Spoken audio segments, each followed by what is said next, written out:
ദേഷ്യം വരുമ്പോ എന്ത് ചെയ്യണമെന്ന് എങ്ങനെ എന്റെ കുട്ടി പഠിക്കുക. അതെ, അമ്മ ദേഷ്യം വരുമ്പോൾ ഇവിടെ കിടന്ന് ഒച്ചയെടുക്കും, നെഞ്ചത്തടിക്കും, എന്നിട്ട് ബാളം വെക്കുകയാണെന്നുണ്ടെങ്കിൽ കൊച്ചപ്പോ ഓക്കെ അപ്പൊ ദേഷ്യം വരുമ്പോ this is how I should B. അപ്പൊ അവൾ നാളെ തന്നെ കാണിക്കും. ദേഷ്യം വരുമ്പോ ഒന്ന് സമാധാനമായിട്ടിരുന്ന് ഒന്ന് ഡീപ് ബ്രീത്ത് ചെയ്ത് ഒന്ന് ഗ്രൗണ്ട് ചെയ്തിട്ട് എന്താ പ്രശ്നം എന്ന് ചോദിക്കുന്ന അമ്മയാണെന്നുണ്ടെങ്കിൽ she learn that okay this is how I should be എന്നുള്ളത്. കുട്ടികളെല്ലാം ഇങ്ങനെ കണ്ടിട്ടാ പഠിക്കും. മോളെ നേരത്തെ എന്നോട് പറഞ്ഞില്ലേ 3 പിള്ളേരെ വളർത്തിയത് എങ്ങനെയാന്ന് എന്നോട് ചോദിച്ചില്ലേ, ഈ പറഞ്ഞ റിയാക്ഷൻസ് ഒന്നും എനിക്കില്ലായിരുന്നു. സത്യം, എന്റെ ഇമോഷൻസിന് ഞാൻ ഈ പറഞ്ഞ പോലെ ഫസ്റ്റ് പ്രിഫറൻസ് കൊടുത്തിട്ടുണ്ട്, ഇല്ലെന്ന് ഞാൻ പറയുന്നില്ല. പക്ഷേ അശ്വതി പറയുന്ന ഒരു കാര്യം ഐ ഓൾവേസ് ഡിഡ്, വെച്ചാൽ ആ ഒരു സ്റ്റേ കണക്റ്റഡ് എന്ന് പറയില്ലേ, അത് ഐ ഡിഡ്. ഇല്ലാന്ന് ഞാൻ പറയുന്നില്ല.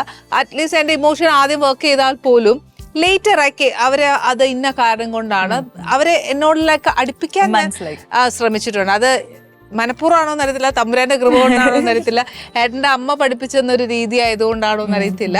എങ്ങനെ കുഞ്ഞുങ്ങളെ മുന്നോട്ട് കൊണ്ടുപോകണം എന്നുള്ളത് അറ്റ്ലീസ്റ്റ് പറഞ്ഞു തന്ന കംപ്ലീറ്റ് ഏട്ടന്റെ അമ്മയാ. മേ ബി ഇതൊക്കെ അവരുടെ ഒരു എക്സ്പീരിയൻസ് ആയിരിക്കും. ഏറ്റവും കൂടുതൽ അമ്മ പറഞ്ഞിരിക്കുന്ന പാരന്റിങ്ങിനെ കുറിച്ച്, കുട്ടികൾ അധികം അക്രമമൊക്കെ കാണിക്കില്ലേ, ആ സമയത്തൊക്കെ അമ്മ പറഞ്ഞു ഒറ്റ അടിച്ചു കൊടുക്കുക, അതും വെച്ച് നോയിക്കൊണ്ടിരുന്നോളൂ, പിന്നെ നമ്മുടെ ജോലി നമുക്ക് ചെയ്യാൻ പറയും. അതുവരെ ഞാൻ ചെയ്തിട്ടുണ്ട് സത്യം. കാര്യം നമുക്ക് കുറെ കഴിയുമ്പോഴേ പ്രാത് പിടിക്കലോ, എന്നാ പറഞ്ഞാലും കേൾക്കാതാവുമ്പോഴത്തേക്ക് അപ്പൊ അമ്മ അടിച്ചു, അമ്മ അടി കൊടുത്താ അത് നോയിക്കൊണ്ടിരുന്നോളൂ കുറെ നേരം, എന്നെ അടിച്ചെന്ന് പറഞ്ഞിരിക്കുകയല്ലേ. അത് നമ്മുടെ ജോലിയെല്ലാം കഴിഞ്ഞിട്ട് അമ്മ തടവി തരാം.